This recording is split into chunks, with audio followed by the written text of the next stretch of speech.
Welcome to Smart Investing with Nosa. This podcast is hosted by me, Nosakar Ugabe.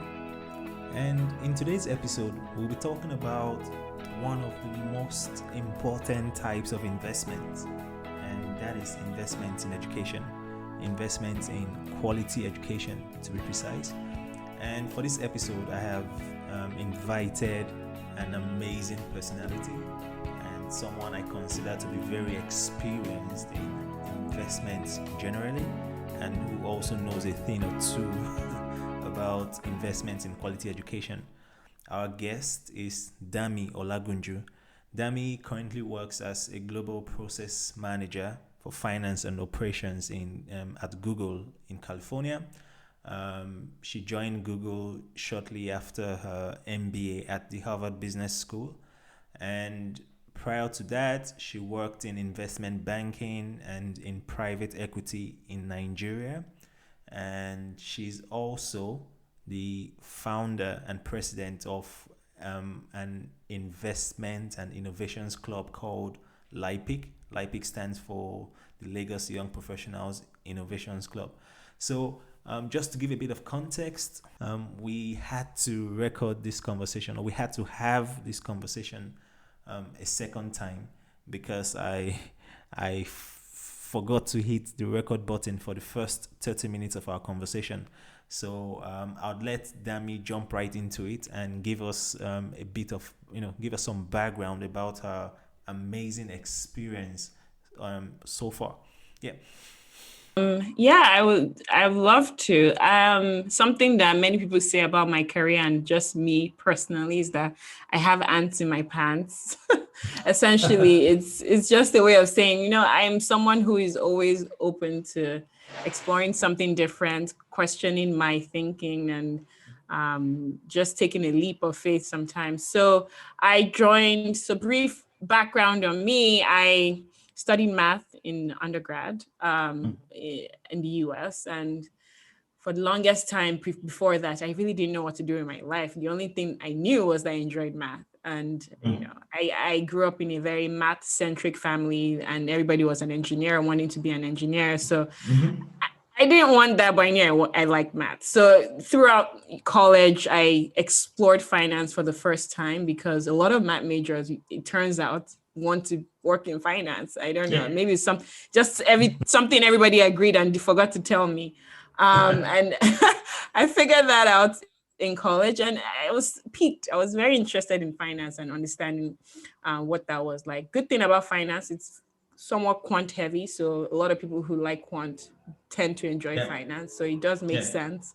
So right after college, I joined a boutique private finance advisory firm. And that was my first foray. It was very intense. It was long hours, it was valuations, it was DDs and financial modeling. And I think that was very intense for me. I'm like, okay, maybe this is not what I want to do. And I changed my course by joining FBN Capital. So I worked in the financial engineering team for creating structured products for our clients. That was very exciting. But 2 years after that as well, after learning, realizing that, okay, maybe this is also not what I want to do, because I think it sounds so sexy when you hear about it. Oh, you're a financial engineer, you're a structurer, but essentially it's looking for ways to create more interesting products, but it didn't feel as fulfilling for me. So I changed my thesis again. I wanted to explore something more fulfilling in finance, which is why I joined Sahel. And Sahel came at such a beautiful time for my career, because this was also the first time I really took applying to MBA seriously, and I, considered HBS as a school I wanted to go to for the first time. But eventually, private equity was exciting. I keep telling everyone that was one of the best jobs I've had, because it made me travel around the country. It made me understand how businesses work beyond just the flashy and all that, understanding truly how a business should function, governance, marketing, sales, everything about that, and how to build an investment thesis. And that was very fulfilling work. And I think that was the time I realized I want to use finance to help businesses run better. So So ultimately did my MBA. We can talk about HBS. I'm sure we will. And now I landed in Google, where I'm working at a tech firm in a finance capacity. And I think it's a good blend of, thinking about what's the future of the world going to, and being able to plug into that, but wearing my finance hat to help enable that. So it's I've changed a lot. I've done a lot of things. Yeah. So but it's exciting. I have no regrets. so you've basically done it all. You started you spent 2 years at a boutique financial advisory firm. And so then, it's about 1 year at the boutique. So it was during my NYSC. I was there. Yeah. So 1 year there, and then you spent 2 years in investment banking. Yes. 2 years in private equity, about? Yes, about 2 years almost. 2 years doing your MBA. Yeah. So is it safe to assume that after another 2 years, you'd be exiting Google? Don't tell my manager that. I don't think so. I think I really enjoy. I think Google is a fantastic company to work for. Like, it's everything you've heard and more. And there's so much to be done in the firm. I do see myself sort of laying down roots in Google, but we'll see how life goes. I'm always open to changing my mind. So did you always know? Did you always know you wanted to go to a top MBA school? Did you always know you wanted to work for one of the top tech companies? Or like, so how did you find yourself on this path? So those are two questions. So I'll answer the MBA one. So the MBA question, I can't say I always, like, for sure I'm going to do an MBA, but when I was in FBN Capital, I started sort of toying with the idea of doing an MBA, because again, I was going through this process of questioning what kind of finance that I wanted to do. And I thought an MBA is a good way to try many different things. So I was thinking about it. And ultimately, when I joined Sahel Capital, this is something we laugh about, but in my interview with the managing partner, I think it was the final interview, he asked what my 5-year plan was. And I said, oh, of course, I want to do an MBA. And he was like, oh, what schools are you looking at? And I mentioned all these schools. And he's like, why not Harvard? And I just laughed. I'm like, oh, very funny. Like, Harvard, like, no way. Why would I want to go there? Everybody's so uptight. Everyone is they think they're the shit. Like, I'm not going to join that kind of, go to a school like that. But it was funny then, because that obviously changed. And my decision to go to Harvard was really based on my experience working with him and his wife, who are both HBS alum, and experiencing their realm. So yeah, going to do an MBA was a decision that came from just these life experiences. Now, going into tech was unexpected, because when I was doing my MBA, I thought, okay, maybe I'll still end up in finance, but it's something different. Tech was not on my radar, but the reason it came to be on my radar was I realized that it was more of just a personal realization, because I was thinking, what is the future of the world going to, and where is the real, like, upside? When you think of where is the upside in terms of building a career in any industry, where do you want to really plant that? Like, finance is great, but it really is going away in many ways. If you think of automation and all of this happening in the finance industry. So tech just naturally came on my radar for that reason, where is there any way to blend these two, like work in finance, but in tech?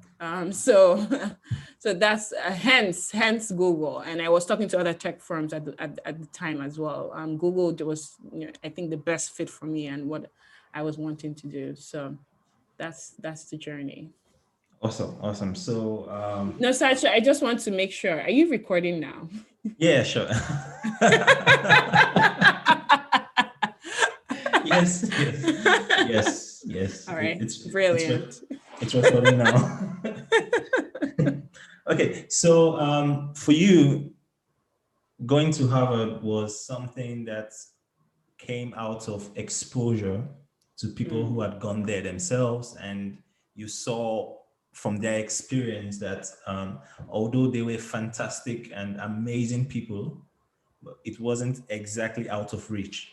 and Absolutely. they Because also the thing about it is, when I was thinking about the MBA, Mhm. what I always told myself was, I'm just a regular person. I'm just Dami. I'm just, Dami working in Lagos. Dami Like, from okay, Lagos. Dami from Lagos, you understand? Yeah. And then, how can I fit in with this crowd of brilliant geniuses that have started businesses at 12 and sold them for 5 billion? Like, how do you even compete? How do you blend with this community? And I think, sometimes you don't realize how influenced you are by all these external factors and what you read and what you're exposed to, Yeah. like, and how far from the truth those things could be. And it Yeah. really took me working with Mezo and his wife Ndidi, and Yeah. they were one of the best people I've worked with. And I experienced a lot personally, just their tenacity, their ambition, their optimism, and just even exposure to their friends who are alumni, and talking to them and realizing that at the time these people applied to business school, it's not like they achieved much. They just had a strength of character that HBS thought was attractive. So in the end, I think the biggest learning for me, and to anybody just hearing this, is don't doubt yourself based on what you've achieved to date. Ask yourself, what kind of personality do I have? Do I have the personality that will fight through and make sure, you bring the dream you've had for yourself to reality? And I think that's what HBS is trying to solve for, that personality type, versus you have to be a billionaire the day you apply. So yeah. Awesome. So the personality was not a problem for you. The expectation was no longer a problem for you as well after you worked with people who had gone to the same business school. So how did you deal with financing this education? So a lot of people, when they hear Ivy League, the first thing that comes to mind is how much it's going to cost in terms of tuition, Yeah. living. So how did you come to terms with being able to afford the education?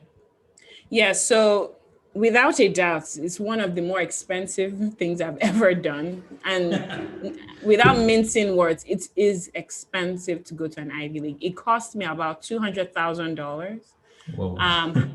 Yes, and half of that was paid, thankfully, by HBS. They have a pretty generous fellowship program, but the other half I had to chalk up, right? So it's a pretty significant investment. Now, what I always say to people is, the ROI makes sense for you based on what you do after. Now, if you go get like 100,000 student loan and go to Nigeria where you're earning naira and things are tough, it might be tough.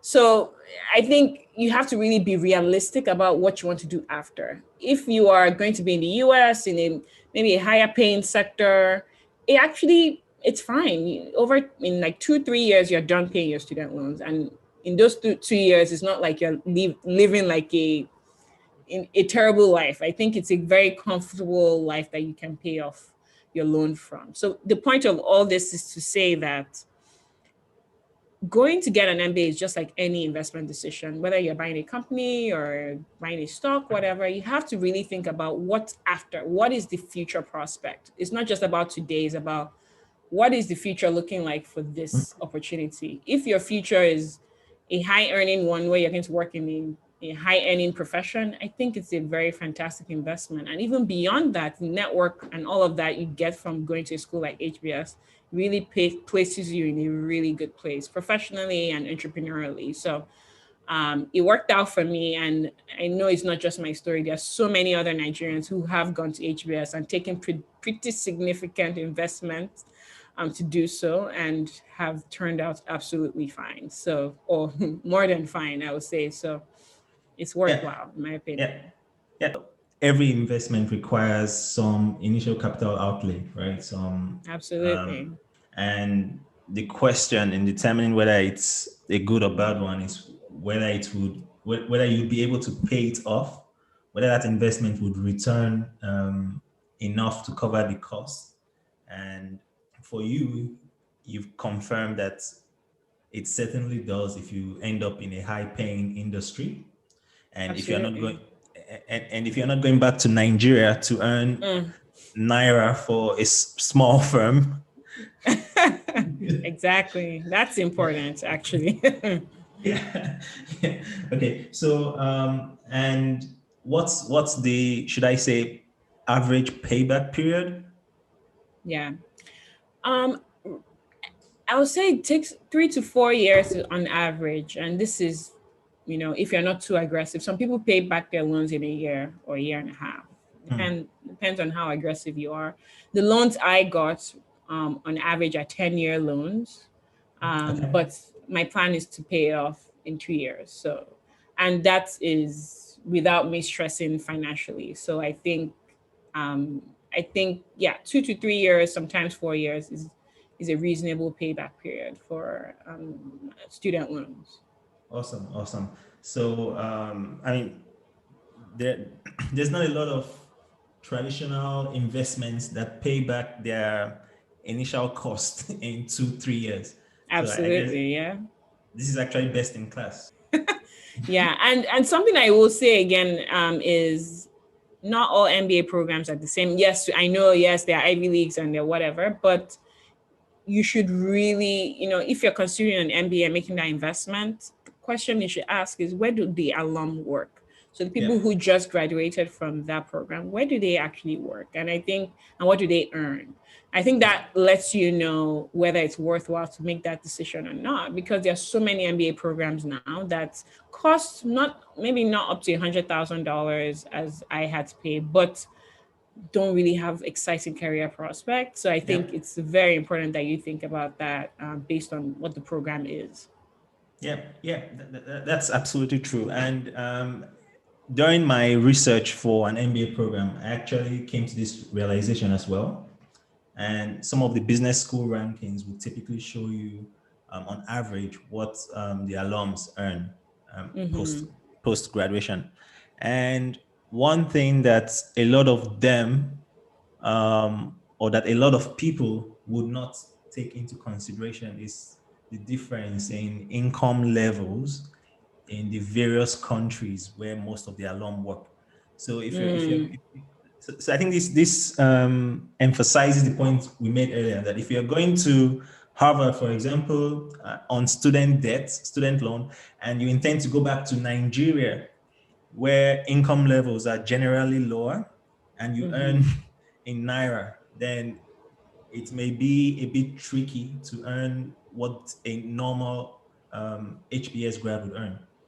Yes, and I'm very happy you brought that up, because now a lot of MBA programs are thinking about this exact point. They're like, oh wow, all these people that come to our program and go work in countries that they earn less are messing up our statistics on Yeah. ROI, right? So, for example, HBS now, if you choose to, they have a Go Africa fellowship. So if you choose to move back to Africa after your MBA, they will actually pay you the difference of your salary up until $100,000. So, for example, if you move back to Nigeria and whatever you get paid, maybe it's like, it turns out to be like $60,000 per year, HBS will pay you $40,000 in addition every year, because they really care about those statistics. It's kind of hilarious. they don't they don't want the average earnings for Harvard to drop. Exactly, because of your messed up currency. Yeah. Yeah, so it's Yeah, pretty amusing, but they do that. Interesting. Wow, I did not know that, because so when I was doing my research as well, I considered, let's go to the US for an Ivy League school, and then I went on Google and typed what's Harvard's tuition, and Don't do I that. I had chest pain immediately. Heartache. Heartache. It's pretty significant, and considering income levels, how much they vary Yeah. between regions, helped me come to terms with getting a top 3 MBA here. So my advice to anyone is, if you're going abroad, if you're in Nigeria and going abroad for an MBA, it is worth it to invest in a top school. If you're going to Yeah. the US, then you're better off investing in one of the Ivy League schools. Just don't go back to Nigeria to earn naira. Exactly. At least Exactly. not at the beginning.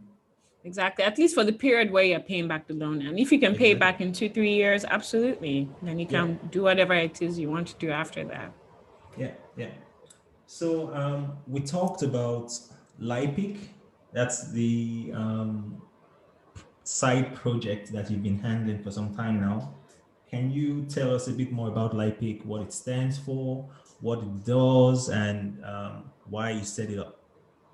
Yeah, thanks for asking about LIPIC. It's very near and dear to my heart. The brief history is that LIPIC stands for the Lagos Young Professionals Innovation Club, and it started as a passion project in 2016. And it was at the time where I was working in investment banking. And as I said earlier, I was getting exposed to a lot of financial instruments and the financial markets. I was working on very interesting products that were benefiting our investors and even our colleagues. My colleagues at work knew so much about the realm.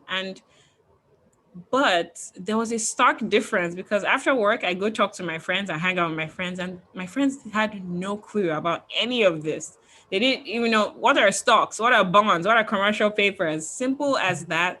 Many of my friends didn't know. And it wasn't just my friends. It's a lot of people who do not work in finance industry, and even some who do, that have very limited knowledge about what's going on.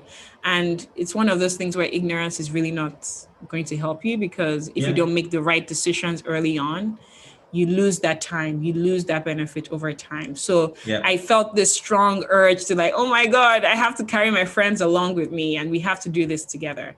And so it started as a passion project with a couple of friends. And, now it has blown out to be a full-fledged community. We are registered as a nonprofit organization in Nigeria.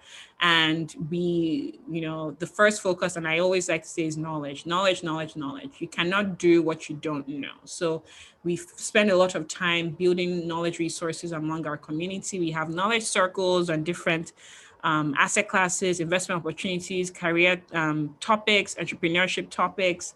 We need to make sure that the community is knowledgeable and well equipped to make good decisions.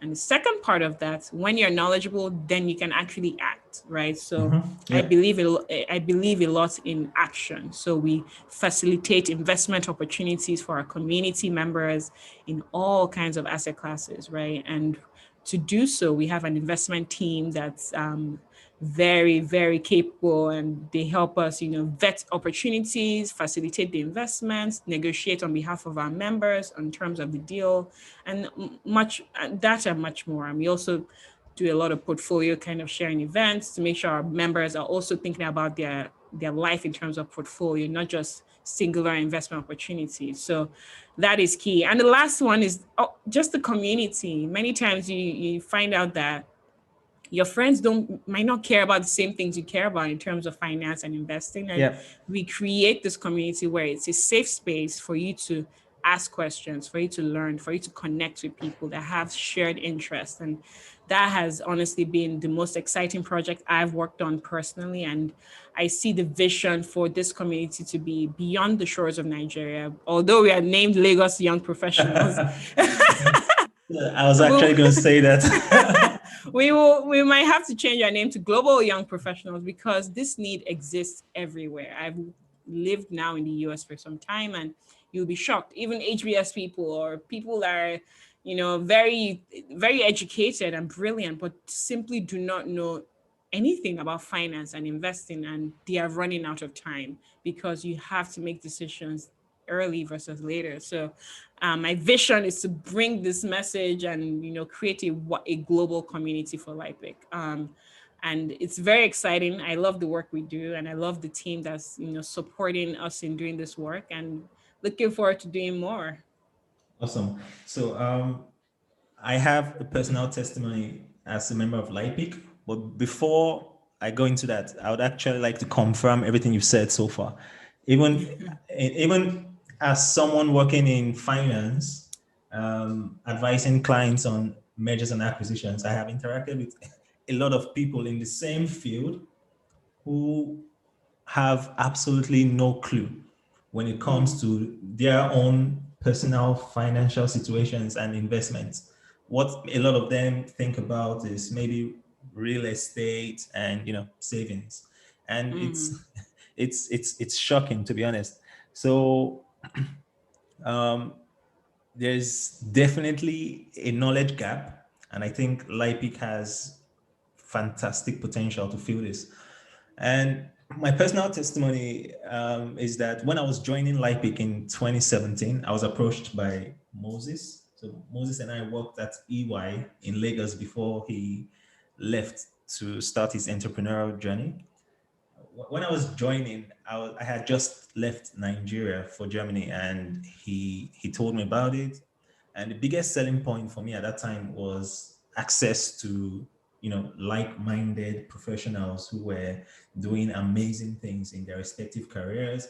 People with whom I would grow. So they would grow in their respective fields. I would grow in mine. So I wouldn't lose touch with Nigeria. I wouldn't lose all of the relationships I was leaving behind coming to a country that I didn't, where I didn't go to school, where I didn't have friends or family.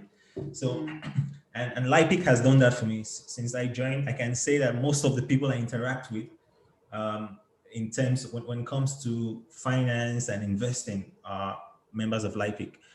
So that's one pretty amazing thing that being a member of LIPIC has done for me. And the second thing is access to investment opportunities, as you mentioned earlier. So since I joined, I think we've done a number of investments in startups and early stage or pre-seed investments in startups hardly go to individuals who are not high net worth individuals, like who are not, who don't have serious cash. So being a member of a community like this has given some of us the opportunity to pull resources together and then invest in some of these fintech startups that are going to revolutionize industries. And that's pretty amazing. And another thing is that when I was thinking about venturing into investment management, I was exploring the idea. Um, I I was wondering, so who do I know that's actually doing this already? Who do I know that's currently in this space? And I asked Moses, he mentioned Satoshi. Satoshi happens to be Japanese, but he's a member of the Lagos Young Professionals Innovation Club. So I reached out to him and we had a conversation. He told me about his experience after leaving HBS, how he set up his VC firm, how he sourced capital, how he, how everything progressed from building relationships with his partners and everything. And this network, this connection is something I probably wouldn't have got without LIPIC. So yeah, I can attest to how awesome it is, and it's and it's amazing. It's interesting to know that it started as something you simply created to help your friends.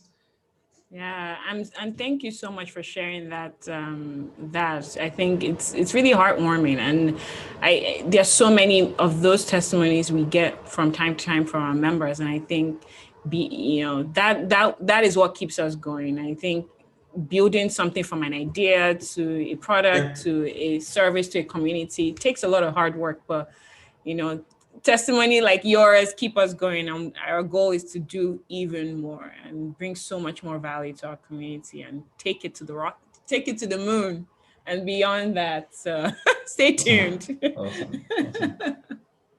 So other than LIPIC, what other things are you passionate about? What would you say you are most passionate about, and what's next for you? Right. Yeah, very good question. I think I am someone who is always, I'm a very adventurous person. I'm always trying to find what gives me that fulfillment. So a number of different projects I'm working on beyond LIPIC. One of them that I'm super excited about is I'm writing a book with my mom.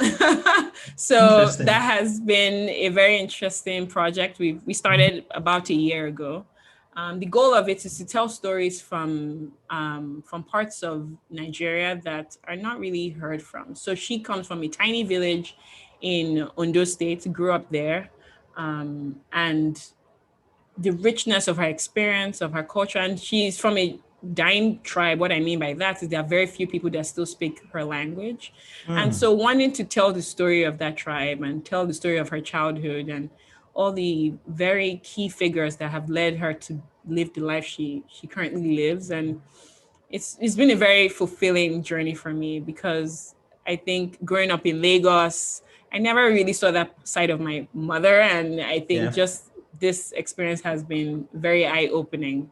So Yeah. that's one of the fun projects I'm working on. The second one is I'm trying to create a product for financial planning and personal finance that's somewhat like a plug and play for young professionals and investors or whoever. Because I think, yes, there are a lot of apps and all of that that do that. But I think, especially now that I'm married and realizing like even joint finances, how do you plan for that? How do you Yeah. plan for joint investing and all of that? So create a Yeah. product around this for especially couples and Yeah. young professionals is another project I'm excited about. And beyond all this work, I think the most important of this project is being able to connect with people and build really strong relationships. I think people don't talk about that enough, but that's where the biggest Yeah. fulfillments from life comes. So spending time with your loved ones, Yeah. doing things that matter, hiking, yoga, drinking lots of tea. I mean, it's critical. That's what keeps you sane. You seem to be doing a lot of that from your Instagram stories. and talking about loved ones, so you introduced yourself, or I think I introduced you as Dami Olagunju. Yeah. Yeah. And so I was wondering, because on LinkedIn and everywhere else, you are Dami Olagunju, but on Instagram, you are Dami Olagunju.Doherty, right? So is there going to be a name change, or are you not? Are you guys not considering that at all? Yeah, so fun fact, name changes are hellish for women. So going through a name change process is so much documentation and work that honestly, in the middle of a pandemic, is not the most important thing for me at the moment. However, to make my husband happy, I gave him Instagram. So he has IG. So I hyphenated on IG. So that's Okay. so he can hold on to that until I get up to the name change. Awesome. Thanks a lot, Dami. And of course.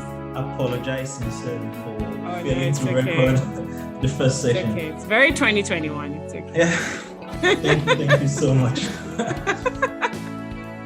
right. Of course. So, enjoy the rest of the day, and talk to you soon. Talk to you soon. Thank you. Bye. Bye.